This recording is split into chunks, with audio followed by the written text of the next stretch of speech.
yaa xayra dayfin ataa bil bishri wal madadi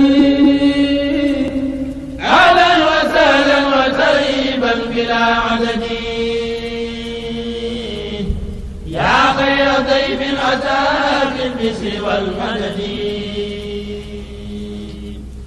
ahlan wa sahlan wa tarhiban bilaa adadi لازم دائما كريما ظاهرا ابدا مكرما بخير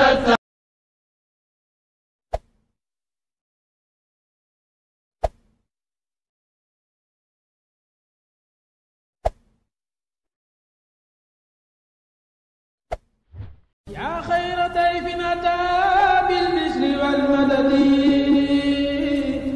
اهلا وسهلا وترحيبا بلا عدد يا خير ضيف اتى بالبشر والمدد اهلا وسهلا وترحيبا بلا عدد.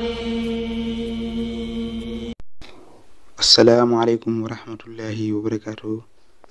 Mbokki jullit yi, mbokki taalibe yi, ñu ngi leen di ziyaare ci weeru koor bu màgg bu tedd wi te jiital ci suñu nuyoo Sëriñ Muntaxa Mbàkke Basiru, xalifa général kullu murid, di ko ñaanal yàlla mu yàggal ko fi lool te ànd ak wér ba mboolem naal yu mu naal la liggéeyal maamam ju tedd ji mu eggale ko ci jàmm.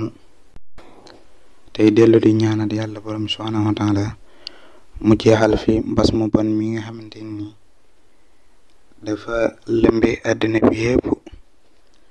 ñaan suñu borom bi mu jeexal ko ci nu mu gën a gaawee ba ñëpp mën a dellu ci seen yitte. kon ñu ñëwaat ak yéen ci seen naafila bis bi ngeen baax ko amee fii ci seen YouTube bi Fallou Touba Média, te bu leen di fàtte di abonné wu ci suñu chaîne YouTube ba nga xam ne lépp lu dugal ngeen mën ko. yaa xayra dayfin ataa bil bishri wal madadi. kon ñu ñëw ak yéen ci seen naafila guddi fukkeel ga ak ñett.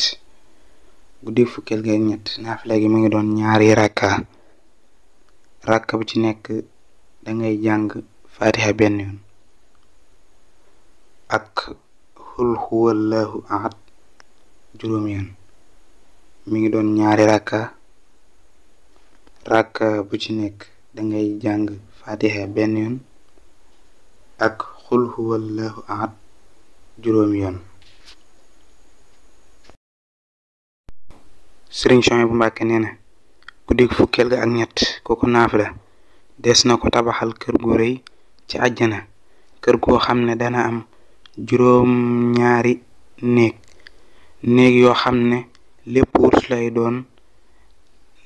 néeg bu ci ne dana am junniy lal bu ci ne soxna dana ca nekk, te des na ko ca bindal tuyaabay ku woor 20 at ak ku julli junniy ràkk. salaamu aleykum wa rahmatullahi taala wa barakaatuhu. yaa xayra dayfin ataa bil bishri wal madadi ahlan wa sahlan wa tarhiban bilaa adadi yaa xayra dayfin ataa bil bishri wal madadi